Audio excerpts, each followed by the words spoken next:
Hello students, तो चलिए हम स्टार्ट करते हैं चैप्टर 3 पार्ट नंबर 7। इससे पहले हम लोगों ने कुछ टर्मिनोलॉजीज देख लिए थे। ओके, सो कंडक्टेंस है, फिर हमने सेल कांस्टेंट है, ये सारी चीज़ें इन सब चीज़ों की बात की थी। Measurement of the conductivity of ionic solution, measurement of the conductivity of the ionic solution. Okay, measurement of the conductivity of ionic solution, इसके बारे में हम पढ़ने वाले हैं। ज़रा ध्यान से पढ़ना है इसको।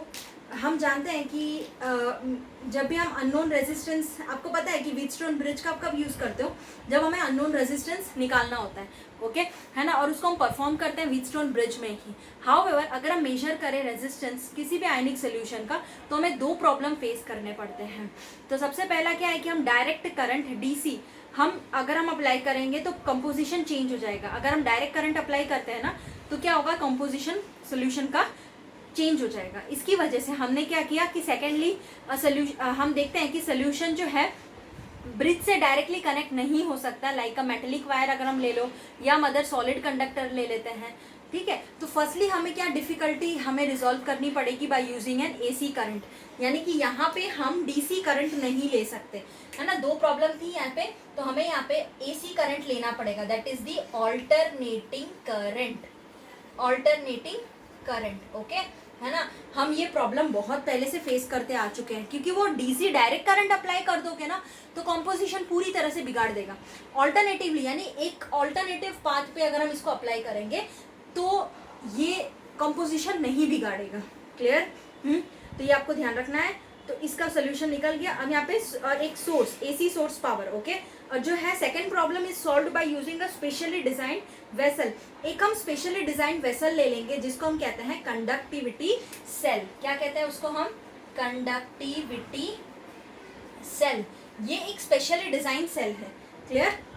अब इट इज, ये अवेलेबल होता है अलग अलग सेवरल डिजाइन्स में, और इसके दो सिंपल वन यहाँ पे आपको फिगर 3.4 में शोन करके दिया हुआ है। जरा इसका डायग्राम आप लोग देख लेना, बहुत ही अच्छे से आपको यहाँ पे एक्सप्लेन किया है। ओके, है ना, आप देखोगे आपको क्लियर हो जाएगा।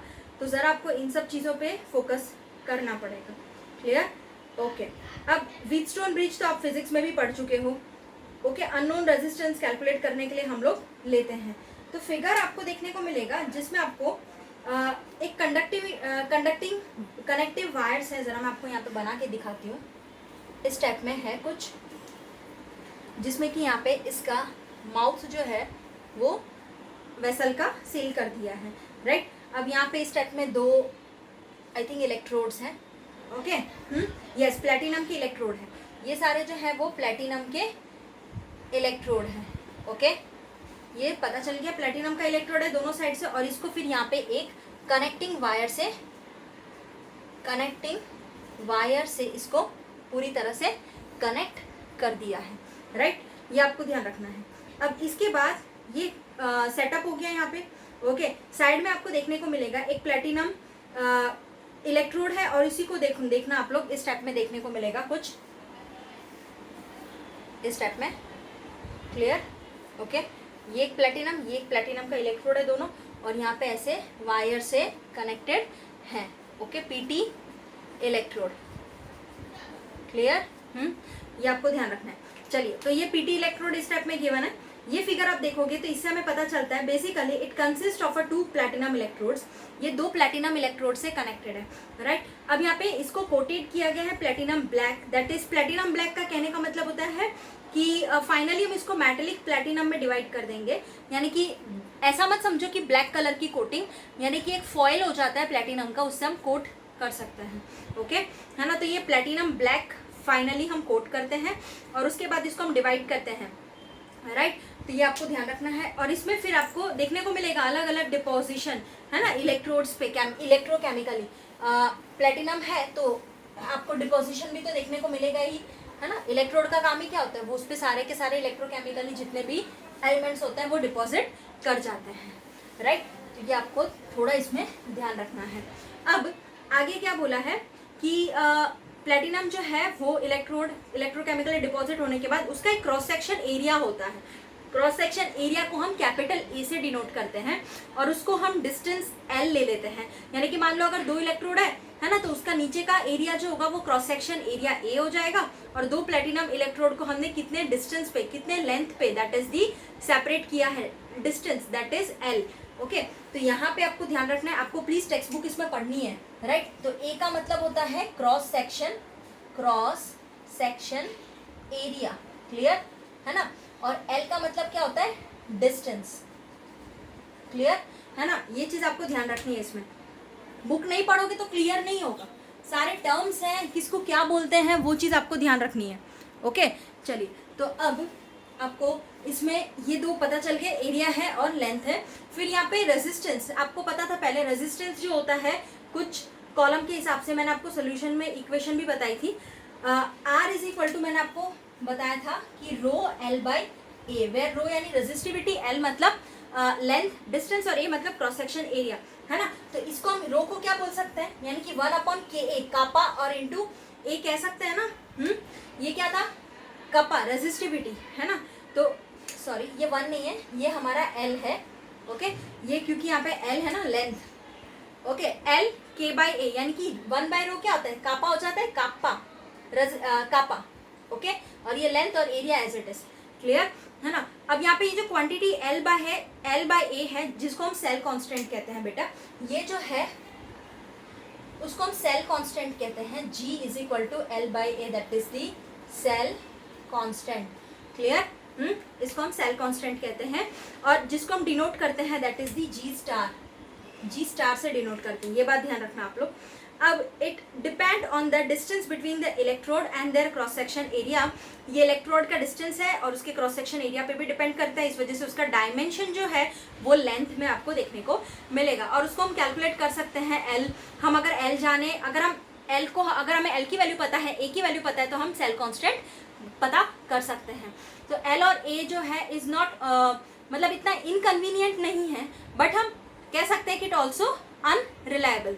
Okay, the cell constant is usually, आप देखोगे कि हम देखते हैं डिटरमाइन किया जाता है जब हम रेजिस्टेंस सेल का निकालेंगे तब। तो आप देखोगे कि उसकी जो कंडक्टिविटी होगी वो भी हमें पता होनी चाहिए। तो जनरली अगर हम यूज करें KCl सोल्यूशन जिसकी कंडक्टिविटी एक्यूरेटली, कंसंट्रेशन आपको टेबल 3.3 में देके रखी है।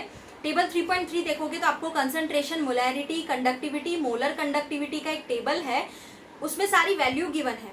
ओके, तो ये आपको कोई लर्न नहीं करना, बट ये कह सकते हो, अप्लाई कर सकते हो आप लोग। कहीं अगर पूछे कभी कोई वैल्यू नहीं गिवन है तो बाकी कोई दिक्कत नहीं है, राइट है ना। तो ये आपको ध्यान रखना है। तो ये था आपका सेल कांस्टेंट, क्लियर। अब देखो इसमें आपको एक डायग्राम देके रखा है, दैट इज द फिगर 3.5। जरा आप देखना, ये व्हीटस्टोन ब्रिज का ही है। मैं यहाँ पे आपको बना के दिखाती हूँ। ये आपके पास इस टाइप में कुछ है, मान लो ये रेजिस्टेंस कोई भी एक ले लिया, है ना। यस, डायग्राम मेरा इतना परफेक्ट नहीं है, आप लोग ज़रा परफेक्ट टेक्स्ट बुक में से बना लेना। यस, और यहाँ पे कंडक्टिविटी, ये R2 ले लो। ओके, इसको आप लोग R4 ले लो, इसको आप लोग R3 ले लो, इसको आप लोग R1 ले लो। ये आपका वेरिएबल हो जाएगा, है ना। ये सिंबल क्या होता है, वेरिएबल है। इसको आप क्या बोलते हो यहाँ पे, डिटेक्टर। क्या बोलेंगे, डिटेक्टर, क्लियर है ना। ये आपको ध्यान रखना है। अब इसको हम क्या बोलेंगे, conductivity cell, conductivity cell. Okay, yes. अब ये आपको, मैंने आपको बोला व्हीटस्टोन ब्रिज है, ये पूरा क्या है, व्हीटस्टोन ब्रिज। फिजिक्स में आप पढ़ोगे जब हमें अननोन रेजिस्टेंस कैलकुलेट करना पड़ता है, तो इसी का हमें देखना पड़ेगा। इसको हम कंडक्टिविटी सेल से लगा के रखा है। R1 R2 R3 हमें पता है, बीच में एक डिटेक्टर होता है जो डिटेक्ट करता है कितना क्या चेंजेस आया। ओके, है ना। तो जरा हम देखते हैं, वंस जैसे सेल कांस्टेंट अगर हमें पता चल जाता है तो हम कह सकते हैं कि हम रेजिस्टेंस मेजर कर सकते हैं और कंडक्टिविटी भी कोई भी सोल्यूशन का मेजर कर सकते हैं। ओके, ये सेटअप आपको 3.5 में ऐसा सेटअप दे के रखा है। अब आपको पता होना चाहिए कि देखो 2 रेजिस्टेंस हमारे पास R3 एंड R4, ये रहा R3 एंड R4, क्लियर है ना। उसके पास अब वेरिएबल रेजिस्टेंस आपको देखने को मिलेगा R1। ये जो सिंबल होता है ना यहाँ पे एरो, ये जो सिंबल होता है ना, दैट मीन्स क्या हो गया कि ये वेरिएबल है, वेरी करेक्ट, क्लियर, वेरिएबल है। अब यहाँ पे वेरिएबल R1 है एंड कंडक्टिविटी सेल वो भी आपको यहाँ पे गिवन है। तो conductivity cell having unknown resistance R2, हमें ये अननोन है, ये अननोन रेजिस्टेंस है, that is the R2। The Wheatstone bridge यहाँ पे फेडअप किया है ऑसिलेटर O, यानी कि यहाँ पे एसी पावर हम अप्लाई कर रहे हैं कितने रेंज में 500 टू 500। आप देखोगे एसी पावर जो है ऑडियो फ्रीक्वेंसी रेंज आपको गिवन है that is the 550 to 5000 cycle per second. देखो 550 टू 5000, ठीक है, साइकिल्स पर सेकेंड, इतना ज्यादा आपको यहाँ पे ऑडियो फ्रीक्वेंसी की रेंज गिवन है ना। अब क्या करोगे कि यहाँ पे आपके पास P जो है वो आपका डिटेक्टर है ना। हम कह सकते हैं यहाँ पे हम हेडफोन और अदर इलेक्ट्रॉनिक डिवाइस भी आप ले सकते हो, है ना। तो यहाँ पे ये जो ब्रिज है वो क्या होगा, कब तब बैलेंस होगा जब no current passes through the detector. ये पूरा ब्रिज अभी देखो ये वेरी कर रहा है, ये है, ये पूरा ब्रिज आपका कब बैलेंस होगा ये आपको ध्यान रखना है, जब कोई भी करंट इसमें से डिटेक्टर में से पास ना हो, मतलब कि कोई भी डिटेक्टर डिफ्लेक्शन ना दिखाए, है ना। तो वही बोला है क्या कि बैलेंस कब होगा, when no current passes through the detector, कोई भी करंट डिटेक्टर में से पास नहीं हो तभी हम कह सकते हैं कि व्हीटस्टोन ब्रिज हमारा बैलेंस्ड कंडीशन में आ चुका है ना। अब अंडर दीज कंडीशंस हम कुछ इक्वेशन है जो अप्लाई करेंगे, है, वो आपको इसमें ध्यान रखना है। तो जरा देखते हैं कौन कौन सी इक्वेशंस हैं।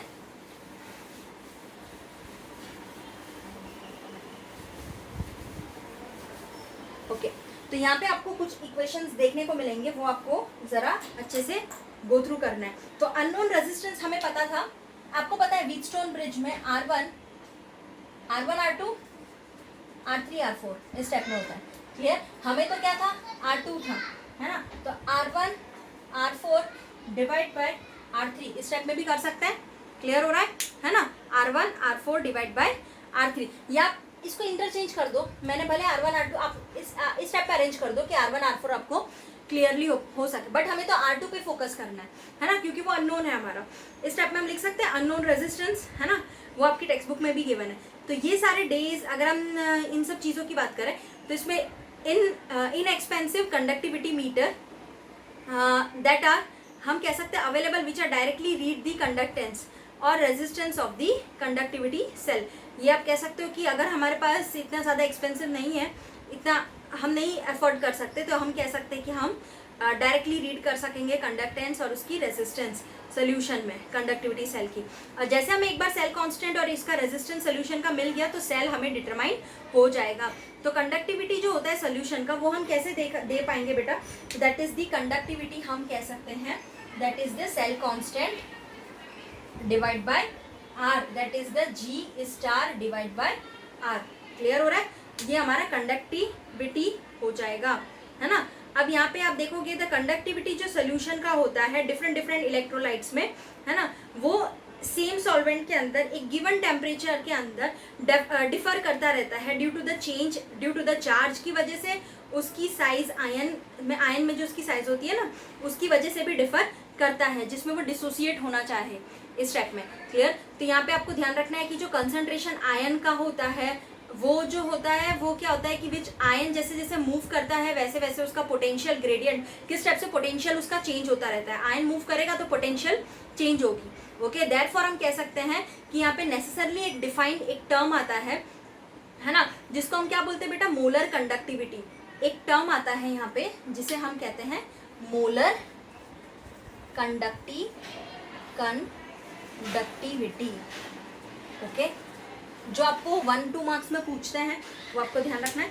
मोलर कंडक्टिविटी क्या है, तो मोलर कंडक्टिविटी हम कह सकते हैं, अगर इसको हमें डिफाइन करना हो तो जिसको हम सिंबल जो है वो आपको ध्यान रखना है डिनोट करते हैं, दैट इज दी इस टाइप में लैम्डा एम। इसको हम डेल एम भी कहते हैं, लैम्डा एम भी कहते हैं, लैम्डा एम जनरली हम इसको कहते हैं, ओके, है ना। जो कि आपको मोलर कंडक्टिविटी इस टाइप में आपको डिनोट करना है, क्लियर है ना। अब ये जिसको हम लैम्बडा भी बोलते हैं, ग्रीक लैम्बडा, ओके, मैंने अभी बोला ना लैम्डा एम बोलते हैं। It is related to the conductivity of the solution. अब यहाँ पे कंडक्टिविटी से ही तो रिलेटेड है मोलर कंडक्टिविटी। मोलर कंडक्टिविटी मतलब क्या, इसका मोलर कंसंट्रेशन 1 मोलर होना चाहिए। कंडक्टिविटी मतलब पूरा इलेक्ट्रोलाइट जो हमारा 1 मोलर होगा यूनिटी में। ओके, इस टाइप में आपको देखना है, जैसा हमने एसएचई में पढ़ा था ना 1 मोलर, वैसे ये मोलर कंडक्टिविटी होते हैं जिसका सोल्यूशन 1 मोलर होना चाहिए। ओके, सो मोलर कंडक्टिविटी का अगर मैं फॉर्मूला डिराइव करूँ, इसके बेसिस पे क्वेश्चन ही पूछते हैं मोलर कंडक्टिविटी फाइंड आउट करो इस स्टेप में। तो मोलर कंडक्टिविटी का फॉर्मूला जो होता है वो lambda M is equal to K by C, where मैं आपको सारे टर्म्स यहाँ पे बताती हूँ। के इज यहाँ पे जो है वो के क्या है मेरा कंडक्टिविटी हो जाएगा, और यहाँ पे सी है। अब यहाँ पे सी मतलब कॉन्सेंट्रेशन नॉर्मली। अब यहाँ पे के इज एक्सप्रेस्ड, अब यहाँ पे के का जो है ना एक यूनिट है that is the siemens meter inverse. क्या है यूनिट? सिमन बोलते हैं, साइमन भी बोलते हैं बहुत लोग, बट हम इसको सिमन बोलते हैं, मीटर इनवर्स। एंड सी मतलब आपका कंसंट्रेशन होगा, सी मतलब आपका कंसंट्रेशन होगा। आपको क्या कहते हैं ये न्यूमेरिकल्स के अंदर आपको यूनिट से भी कुछ कुछ चीज़ें आपको क्लियर हो जाएगी कि क्या दे के रखा है, कंडक्टिविटी है, कंसंट्रेशन है, क्या दे के रखा है। तो आपको देखो कंसंट्रेशन की यूनिट आपको पता है जो क्या होती है बेटा, मोल पर लीटर, है ना। और कंसंट्रेशन हम कह सकते हैं कि in the mole metre cube में भी कितनी बार गिवन होता है ना, वो भी आपको ध्यान रखना है, मोल मीटर क्यूब इस टाइप में, मोल मीटर क्यूब। ओके, है ना, ये भी आपको ध्यान रखना है। अब हम जानते हैं कि यूनिट जो होगी, अगर मैं इसकी पूरी लैम्डा एम की यूनिट की बात करूं, है ना, तो वो आपका हो जाएगा that is the siemens metre square mole inverse. इस टाइप में आपका ये फाइनल यूनिट हुआ, siemens metre square mole inverse, है ना। It can be it may be denoted, हम इसको कह सकते हैं कि 1 मोल मीटर के अंदर आप देखने जाओगे तो आपको थोड़ा सा पता चल जाएगा कि 1 मोल मीटर क्यूब यानी बोला है तो 1000 हो जाएगा, है ना, लीटर पर मीटर क्यूब इस टाइप में। क्लियर, है ना। अब उसको आप मोलैरिटी से मल्टीप्लाई कर दो, मोल पर लीटर के लिए मोलैरिटी से मल्टीप्लाई कर दो। ओके, है ना, तो हम निकाल सकेंगे। एक्चुअल में हमें इतना डीप में जाने की जरूरत नहीं है, ये कैसे आया क्या है, आपको ये यूनिट ध्यान रखनी है। आ रहा है समझ में? और इसके सारे एक्सप्रेशन यहाँ पे आपको गिवन है, वो हमें इतना ज़्यादा करने की जरूरत नहीं है। ये लिटरेचर में हम कह सकते हैं कि आपको मीटर स्क्वायर से आप देखोगे 1 semen metre square mole per litre से सेंटीमीटर स्क्वायर में कन्वर्ट करना हो तो 10⁻⁴ करते हैं हम। 1 सीमन सेंटीमीटर स्क्वायर से अगर आपको मीटर स्क्वायर में कन्वर्ट करना होता तो 10⁻⁻⁴ किया जाता है। ओके, ये सारे आपको कुछ कुछ यूनिट है वो आपको ध्यान रखना है, बट आपको इतना डीप में नहीं जाना। बट ये मेन था मोलर कंडक्टिविटी जो कि मैंने आप लोगों को अभी क्लियर किया है। ओके, अब इसके बाद थोड़ा बहुत आपको देखो ध्यान रखना है कुछ कुछ चीज़ें, यूनिट्स खास, अगर यूनिट के भी मार्क्स होते हैं तो वो चीज़ आपको माइंड में ध्यान रखनी है। ओके, चलिए, तो इसके बाद कुछ न्यूमेरिकल्स दे के रखे हैं, that is the numerical number 3.4 and 3.5 दोनों करेंगे। अब 3.4 एग्जाम्पल में आपको क्या बोला है, 3.4 में आपको बोला है कि resistance of the conductivity cell filled with 0.1 mole per litre. देखो KCl solution is 100 ohm, unit से ही पहचान पड़ता है हमें कि रेजिस्टेंस यानी क्या ओम है, मतलब 100 ओम आपको रेजिस्टेंस गिवन है ना। एक रेजिस्टेंस कंडक्टिविटी सेल की बात की गई है, तो 100 ओम आपको रेजिस्टेंस है, 0.1 मोल पर लीटर आपको कंसंट्रेशन गिवन है। ओके, अब if the resistance of the same cell, जब इसी की बात की गई है, when the resistance of the same cell when filled with 0.02 mole per litre KCl solution, पहले कितना था 0.1 मोल पर लीटर, तो उसके टाइम पे 100 ओम था, लेकिन सेम है यहाँ पे रेजिस्टेंस, सेम यहाँ पे उसी सेल की बात की गई है, तब उसका कंसंट्रेशन चेंज करते हैं, दैट इज द 0.02 करते हैं, तो उस टाइम पे हमें R मिलता है, दैट इज द रेजिस्टेंस 520 ओम। आपको कैलकुलेट करना है conductivity, molar conductivity of 0.02 he 0.02 mole per litre का ही करना है। ओके, उससे पहले का नहीं करना, 0.1 का नहीं करना, तो आपको वो निकालने की जरूरत नहीं है। कंडक्टिविटी आपको बोली है 0.1 mole per litre KCl, conductivity भी आपको दे के रखी है सीमन मीटर में, तो वो भी हमें पता चल चुका है। राइट, क्लियर हो रहा है? तो चलिए हम 2-3 चीजें जो निकालनी है वो हम कैलकुलेट कर सकते हैं। ओके, चलो, तो सबसे पहले आपको सेल कांस्टेंट निकालना है ना। सेल कांस्टेंट का एक ऑब्वियसली एक रिलेशन आता है, दैट इज, चलिए एग्जांपल नंबर है आपका ये 3.4। क्लियर? ओके, अब सबसे पहले सेल कांस्टेंट है, तो सेल कांस्टेंट तो हम किससे डिनोट करते हैं, G स्टार से, मैंने आपको पहले बताया था। सेल कांस्टेंट है हमारे पास, है ना, that is the G star that is the conductivity into resistance, yes multiply करके देख लेना, फॉर्मूला में वही आता है। कंडक्टिविटी इनटू रेजिस्टेंस कर लिया हमने, है ना। अब ये आप कर दोगे तो कंडक्टिविटी हमें 1.29 सीमेंस पर मीटर दे के रखा था इनटू 100 ओम रेजिस्टेंस, तो हमारे पास आंसर क्या आएगा, हमारे पास क्या आंसर आ जाएगा, दैट इज इसको मल्टीप्लाई कर दोगे आप लोग, पता चल रहा है ना, कंडक्टिविटी 1.29 गिवन था और 100 ओम हमें रेजिस्टेंस गिवन था, तो 129 आ जाएगा ये, ओके 129 हमारा आ जाएगा इजीली। क्लियर हो रहा है? ये मीटर इनवर्स में है, आप सेंटीमीटर इनवर्स में भी कर सकते हो, that is the 1.29 centimetre inverse इस टाइप में। ये आपको क्लियर हो गया यहाँ तक। अब कंडक्टिविटी हमें कंडक्टिविटी जो है of 0.02 conductivity 0.02 mole per litre की बात की गई थी, okay, of KCl solution, yes clear. तो दैट इज हम कह सकते हैं सेल कांस्टेंट, ये सारे फॉर्मूले याद हो जाने चाहिए, डिवाइड बाय रेजिस्टेंस, क्लियर। ये हमारा फॉर्मूला होता है ना, तो हम कह सकते हैं कि G star divide by resistance, तो हमारे पास क्या फॉर्मूला है 129 सेल कांस्टेंट अभी देखा, डिवाइड बाय रेजिस्टेंस 520 गिवन है, तो आप इसको कैलकुलेट करोगे तो हमारे पास आंसर आ जाएगा, that is this 0.248 siemens metre inverse. Clear हो रहा है? अब इसके बाद कंसंट्रेशन की बात करूँ तो वो हमारे पास 0.02 था, है ना, कंसंट्रेशन मोल पर लीटर, तो इसको आप 1000 से मल्टीप्लाई कर दो, इसको आप किससे मल्टीप्लाई कर दो 1000 से, है ना, तो वो 20 मोल मीटर क्यूब में चला जाएगा। अगर इसको मीटर क्यूब में कन्वर्ट करना है तो इस स्टेप में हम कर सकते हैं ना, आ रहा है समझ में। तो हमें तो पहला क्या निकालना है, मोलर कंडक्टिविटी, ओके राइट। तो मोलर कंडक्टिविटी का हमारे लिए फॉर्मूला क्या होता है, lambda M is equal to K/C, ये पता है हमें, है ना। तो 248 इंटू 10⁻³ के क्या आया, अभी हमने निकाला था 248, राइट, कंडक्टिविटी, है ना, तो ये कंडक्टिविटी होता है 248 इंटू 10⁻³ डिवाइड बाय कंसंट्रेशन, है ना, कंसंट्रेशन अभी हमने देखा। अब ये तो बेटा सीमेंस मीटर इनवर्स में था, यूनिट के हिसाब से हमें चेंज करना पड़ता है, तो यहाँ पे हमने अभी 20 कर ही दिया ना यहाँ पे, ओके, तो वो हम यहाँ पे लगा देंगे, तो मोल पर मीटर क्यूब इस स्टेप में चेंज हो जाएगा, तो ये आपका आंसर आएगा 124 into 10⁻⁴ siemens metre square mole inverse, okay, ये आपका आंसर आ जाएगा for the molar conductivity.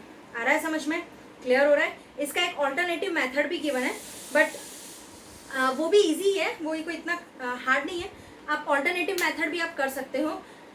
Alternative method में आपको क्या बोला है, कंडक्टिविटी निकाला है 0.248, कैसे निकाल दिया, डायरेक्ट निकाल दिया 0.248। आपको देखो यहाँ पे 1.29 डिवाइड बाय 520, 1.29 कैसे आया वो बताया नहीं है, लेकिन आपको इस स्टेप में करना पड़ेगा, और फिर बाद में लैम्डा एम निकाल दिया है, लैम्डा एम निकाल के, ओके, है ना। तो ये आप ऑल्टरनेटिव मेथड भी अप्लाई कर सकते हो, ऐसा नहीं है, शॉर्टकट है, बट आप बेटर है कि आप यही अप्लाई करो। क्लियर हो रहा है बात, है ना। चलिए, तो अब इसके बाद जो नेक्स्ट एग्जाम्पल है that is the example number 3.5, तो उसमें पहले क्वेश्चन देख लेते हैं क्या बोला है। तो एग्जाम्पल 3.5 में आपको क्वेश्चन में बोला है कि आपको निकालना है the electrical resistance of a column of 0.05 mole per litre NaOH solution of diameter 1 centimetre, okay, आपको इलेक्ट्रिकल रेजिस्टेंस की बात की गई है एक कॉलम में, मतलब एक कॉलम की एक रेजिस्टेंस हम कह सकते हैं, तो 0.05 मोल पर लीटर यानी ये कंसंट्रेशन है, NaOH सोल्यूशन का वही यूज कर रहे हैं, तो उसका डायमीटर आपको देके रखा है 1 सेंटीमीटर, लेंथ आपको 50 सेंटीमीटर देके रखा है, और रेजिस्टेंस आपको 5.55 इंटू 10⁻³ ओम गिवन है। क्लियर। तो कैलकुलेट आपको रेजिस्टिविटी यानी आपको रो निकालना है, कंडक्टिविटी आपको के निकालना है, मोलर कंडक्टिविटी लैम्डा एम निकालना है, 3 चीजें आपको निकालनी है। चलिए, तो इसको कैसे सॉल्व करेंगे जरा हम देख लेते हैं। Example 3.5, right. तो 3.5 के अंदर आपको सबसे पहले तो आपको डायमीटर है तो आपको एरिया का काम लग जाएगा, दैट इज द πr², है ना। तो एरिया क्या होता है 3.14, पाई की वैल्यू जनरली हम ले लेंगे, है ना, और ये डायमीटर आपको 1 सेंटीमीटर है, तो 1 सेंटीमीटर डायमीटर देके रखा है ना, तो रेडियस क्या होगा 0.5 डिवाइड बाय 2 कर दोगे तो रेडियस हाफ हो जाता है ना, तो 0.5 का आपको स्क्वायर कर देना पड़ेगा इस स्टेप में। क्लियर है ना, तो 0.5 सेंटीमीटर स्क्वायर कर दोगे, हाँ नहीं भाई यूनिट मैं बोल रही हूँ 0.785 आपका आंसर आ जाएगा centimetre square, that is the 0.785 into 10⁻³ 4 metre square. ये लिख दिया। यहाँ पे ये हमारा कंप्लीट हो गया। लेंथ आपको गिवन है दैट इज द 50 सेंटीमीटर। आपको इसको 0.5 मीटर में कन्वर्ट कर लेना है। R is equal to rho L by A, है ना। तो हमें तो क्या निकालना है बेटा, पहले तो हमें निकालना है रेजिस्टिविटी, मतलब हमें रो निकालना है, तो रो को सब्जेक्ट बना लो। तो रो को सब्जेक्ट बनाए तो क्या आ गया, RA बाई L। क्लियर। तो हमें सारी वैल्यू गिवन है, तो 5.55 R इंटू 10⁻³ मल्टीप्लाई बाय 0.785 वो लिख दिया ए की वैल्यू, है ना। क्रॉस सेक्शन एरिया अभी तो निकाला था, वो लिख दिया। डिवाइड बाय एल कितना है 50 सेंटीमीटर। इसको सॉल्व करोगे तो 87.135 मोल ओम सेंटीमीटर आंसर आ जाएगा। क्लियर। अब हमारे पास कंडक्टिविटी बोला है, कंडक्टिविटी। तो कंडक्टिविटी मतलब क्या होता है आपके पास कापा 1 बाय रो। मैंने आपको बोला था कि रेजिस्टिविटी का इन्वर्स करोगे तो क्या आएगा, कंडक्टिविटी आएगा, है ना। तो 1 अपॉन ये आपका रेजिस्टिविटी है। ओके, रेजिस्टिविटी का इन्वर्स किया तो कंडक्टिविटी आ गया। ओके, तो रेजिस्टिविटी आपके पास कितना आया था बेटा, वो आपको देके रखा है 87.135 अभी हमने निकाला, राइट। तो अभी 87.135 निकाला, डिवाइड कर देंगे इसको, आप यूनिट में लिखो सीमेन सेंटीमीटर इनवर्स, इस टाइप में लिखने का आपको। तो that is the 0.01148 siemens centimetre inverse. अब आपको सिर्फ मोलर कंडक्टिविटी फाइंड आउट करना है, that is the lambda M. उसका फॉर्मूला होता है K into 1000 divide by C. अब मैंने आपको K बाई सी बोला था, लेकिन आपको इसमें 1000 से मल्टीप्लाई कर देने का, क्योंकि यहाँ पे यूनिट के हिसाब से आपको बोलते हैं। ओके, है ना। तो यहाँ पे K इंटू 1000 कर देने का, क्योंकि इसको सेंटीमीटर क्यूब में कन्वर्ट करते हैं ना हम, इस वजह से। तो K इंटू 1000 डिवाइड बाय सी कर दो, तो K हमारे पास आ गया है, कितना है, तो K हमारे पास 0.01148 siemens centimetre inverse into 1000। Okay, और डिवाइड बाय हमारे पास C 0.05 कंसंट्रेशन मोल पर लीटर। ओके, इसको आप सॉल्व करोगे that is the 229.6 siemens centimetre square mole per litre. Clear हो रहा है। तो देखो मैंने अभी इसमें तीनों चीज़ें कैलकुलेट करके आपको बता दी। हमारे पास एक ऑल्टरनेटिव मेथड भी है जिससे आप कैलकुलेट कर सकते हो। आ रहा है समझ में, वो भी अप्लाई कर सकते हो, ऐसा कोई दिक्कत नहीं है, लेकिन आप बेटर है कि ये भी अप्लाई करो, जो भी आपको समझ में आता है आप उस टाइप से कर सकते हो। तो ये था हमारा एग्जाम्पल नंबर 3.5। तो आज इस वीडियो के लिए इतना ही। आप लोगों को कोई भी डाउट हो तो आप मुझसे क्लियर कर लेना। Thank you so much students.